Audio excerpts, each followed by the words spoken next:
Let's find out what's happening around Mount Vernon. Curb ramp improvements start this month. Each year, the Public Works Department analyzes the roads citywide and selects the worst for improvement. As part of that process, they also upgrade the ramps and sidewalks to comply with ADA requirements. This year, you'll see construction on East Division Street from Waugh Road to the city limits, 18th Street from First to College Way, and Anderson Road from Highway 99 to the I-5 on-ramp. Work will be ongoing through the summer. We have updates on the Fire Station 3 renovation.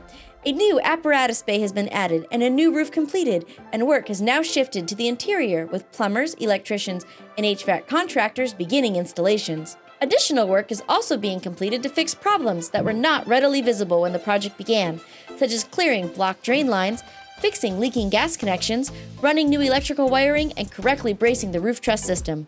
These extras are now being factored into what contractors are expecting to find on Fire Station 2 when they begin renovating later this year.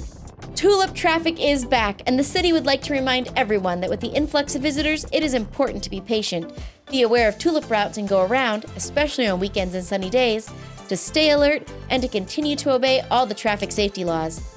Additionally, streets in our downtown area will be closed April 20th through 23rd, so Mount Vernon can host the Tulip Festival Street Fair once again. Come down and check out the festivities. And finally, join our Parks Department in celebrating Earth Day with a new community event April 22nd from 9:30 to 12:30.